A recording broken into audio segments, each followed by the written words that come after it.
The London system is a versatile and easy-to-learn chess opening that is suitable for players of all skill levels. With this trusty opening, you can play the same moves against any opponent and still end up in a position as solid as a rock.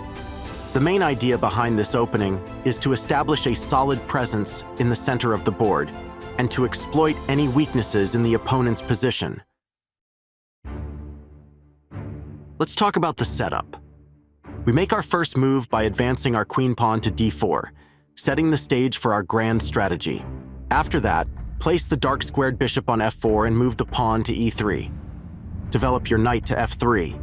Complete the pyramid by moving pawn to c3 and develop light square bishop to d3. This is our initial setup, but there are several significant aspects that you should be aware of. Let's imagine the game progressed like this. When black's bishop lands on d6, it's tempting to make a trade, but hold off. Move your bishop back and encourage black to exchange bishops on g3 square. In this case, the white rook becomes active and a dangerous attacking piece and is looking to attack the h7 square together with the light squared bishop. As white continues development with knight to d2, black responds with b6 to open a path for the light squared bishop. White can get a quick attack on the king side by placing the knight to e5, and black will likely develop the bishop on b7 to defend the knight on c6. White has a tremendous attack on the black king, sacrificing the bishop to capture the pawn on h7. After the knight captures the bishop, the white queen moves to h5, guaranteeing checkmate on the h-file. Let's pause for a moment. I'm going to go back and look at another variation where black does not trade the dark squared bishops. This is an incredibly important position. Most beginners would likely assume that white should castle here to protect the king. If white castles the king, black can exploit the center by pushing the pawn to e5, leaving white without a clear attacking strategy. Therefore, the right move for white is to play the knight to e5, a crucial square to control in the London system.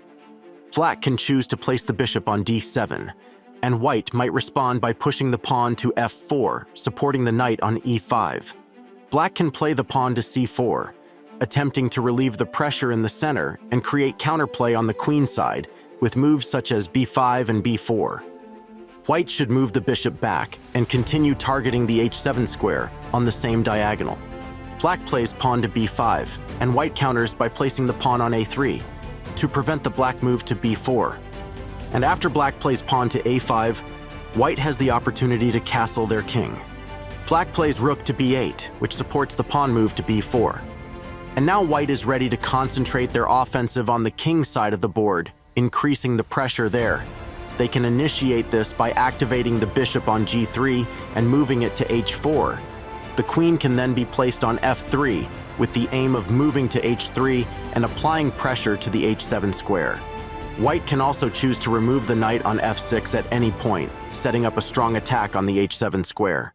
When playing the London system, you should also be prepared to play against the early queen side attack. And after white plays the usual move to get the knight out, black can jump out with the queen and start a scary-looking attack on the queen side of the board, targeting the b-pawn. Here I would suggest you fight fire with fire by moving your knight to c3. And if black captures the pawn on b2, you have an excellent attack. When you jump out with your knight to b5, you are attacking the vulnerable c7 square, threatening a fork with your knight. And after black plays the knight to a6, you simply move your rook pawn up to a3, and black's queen is in trouble. In many variations, black queen can get trapped. For example, if black moves the light squared bishop out to f5 to help the queen, white can capture the c5 pawn. And if black captures the c2 pawn to trade queens, white rooks quickly comes out attacking the bishop, and black will lose a valuable piece. Unfortunately for black, this exchange leaves them at a disadvantage, and after moving the pawn to c6, white has a winning position. Oh wow, what an incredible game. By giving up a pawn, white generates a very strong attack, and black's pieces are all over the board, not playing in harmony. The London system opening is a great way for white to get an attacking position, especially when black counters with pawn to d5 on the first move. I suggest you practice playing the London system online, and you should be able to achieve excellent results. Remember, practice makes perfect. Good luck.